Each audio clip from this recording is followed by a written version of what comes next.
Welcome to an exploration of one of nature's most fascinating frontiers. What happens when tiny droplets meet quantum mechanics?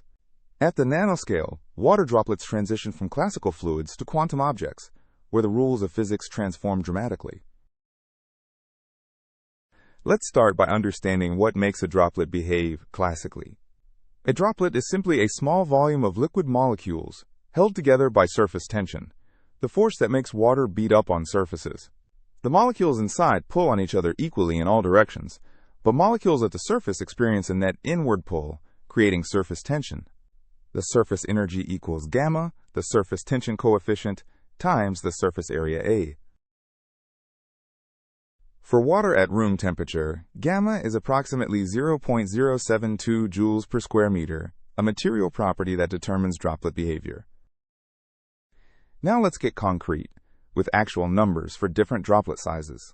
Here we see three droplets at vastly different scales: a millimeter raindrop, a micron-sized aerosol, and a nanometer quantum droplet. For a 1 millimeter droplet, the surface area is 4 pi r squared, which equals about 1.26 times 10 to the minus 5 square meters. The surface energy is 0.072 times this area, giving us about 9 times 10 to the minus 7 joules, or roughly 900 nanojoules. Compare this to thermal energy at room temperature. kT is about 4.1 times 10 to the minus 21 joules, where K is Boltzmann's constant. The ratio of surface energy to thermal energy is enormous, about 2 times 10 to the 14th power, making thermal fluctuations completely negligible. But what happens as we shrink the droplet down to nanometer scales? This is where things get fascinating. Let's ask ourselves, at what droplet size do quantum mechanical effects actually start to matter? We can divide droplet behavior into three regimes: classical above 100 nanometers, a transition zone from 1 to 100 nanometers, and fully quantum below 1 nanometer. The key to understanding this transition is the de Broglie wavelength, which tells us when quantum mechanics matters.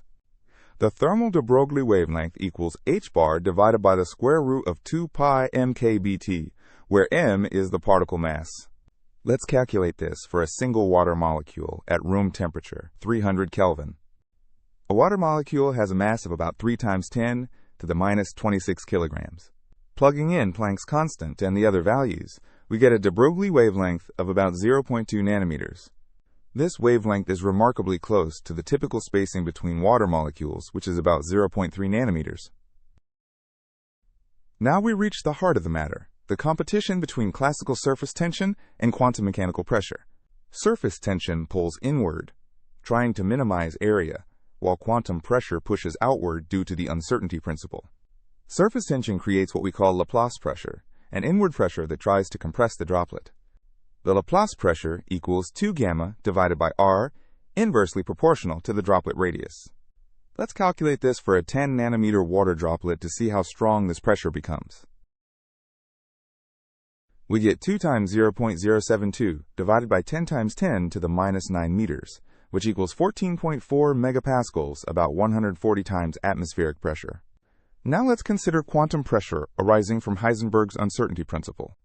The uncertainty principle states that delta x times delta p must be greater than or equal to h bar over 2. When we confine particles to a region of size r, they necessarily gain momentum uncertainty. This momentum uncertainty translates to kinetic energy, roughly equal to h bar squared over 2 meters r squared. This kinetic energy creates an effective outward quantum pressure that resists confinement. The quantum pressure scales as h bar squared over mr to the 5th power times the number of particles n. Let's find the critical size, where these two pressures balance. We need to ask, at what radius does the outward quantum pressure exactly equal the inward Laplace pressure? Setting them equal, 2 gamma over r equals h bar squared times n over mr to the 5th, where n is number density. Solving for r to the 4th, it equals h bar squared times n over 2 gamma m. For liquid water, the number density is about 3.3 times 10 to the 28 molecules per cubic meter. Plugging in all our numbers, h bar is 1.05 times 10 to the minus 34, and we take the fourth root of this expression.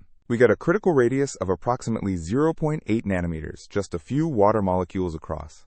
This critical droplet contains only about 20 to 30 water molecules, where quantum and classical forces are in perfect balance.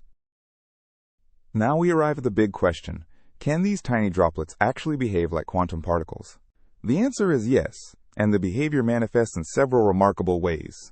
First, nanodroplets can quantum tunnel through energy barriers that would be classically forbidden. A nanodroplet approaching a potential barrier can tunnel through it, appearing on the other side with some probability. Second, nanodroplets exhibit wave-particle duality and can produce interference patterns.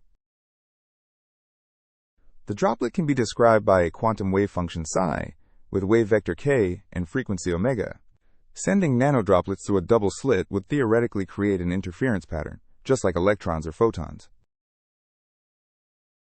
Third, zero-point quantum fluctuations become significant in nanodroplet stability.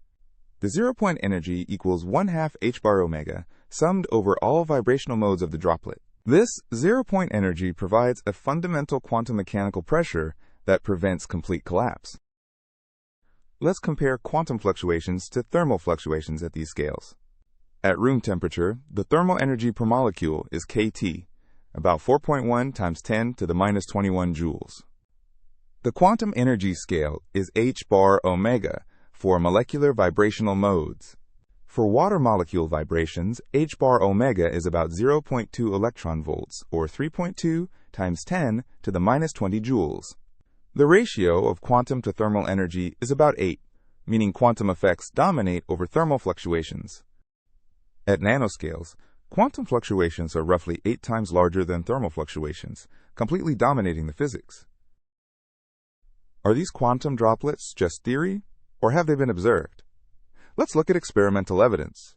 The clearest experimental example comes from superfluid helium droplets at near-zero temperatures. Helium-4 droplets below 2.17 Kelvin undergo a phase transition to become superfluid, a purely quantum state of matter. These superfluid droplets exhibit zero viscosity, can flow without friction, and show quantized vortices, all quantum phenomena. Typical helium nanodroplets range from 10 to 1,000 nanometers, containing anywhere from hundreds to millions of atoms. Water nanodroplets have also been created in molecular beam experiments. Below about 5 nanometers, water clusters show quantum delocalization and non-classical evaporation rates. The number of molecules equals 4 pi r cubed times number density n divided by 3. A 5 nanometer water droplet contains roughly 17,000 molecules, still showing quantum signatures. At quantum scales, even the concept of surface tension must be modified. Classical surface tension assumes a sharp, well-defined interface between liquid and vapor. Classically, we imagine a sharp boundary separating the liquid below from the vacuum or vapor above. But quantum mechanically, the interface becomes fuzzy due to quantum delocalization. The quantum interface is fuzzy, with molecules existing in superposition states across the boundary. The effective surface tension becomes radius-dependent, gamma effective of R equals gamma 0 times 1 minus delta over R. Here delta is the Tolman length, roughly 0.1 nanometers for water, representing the thickness of the quantum interface. For a 1 nanometer droplet, this correction reduces the effective surface tension by about 10%. Let's put all the energy scales together in a comprehensive comparison.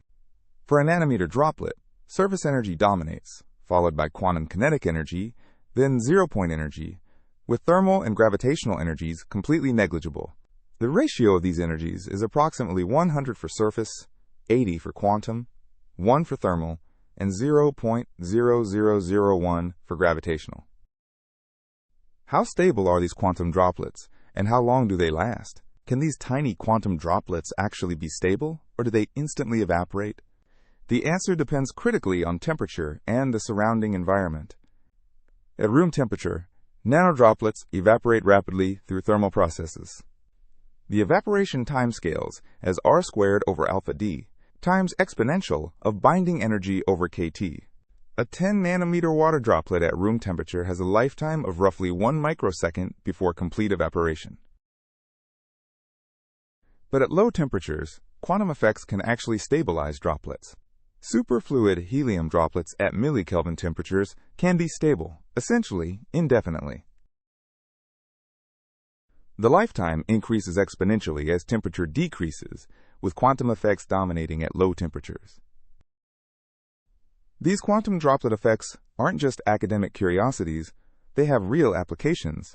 Superfluid helium droplets serve as ultracold reaction vessels for studying chemistry at near zero temperatures.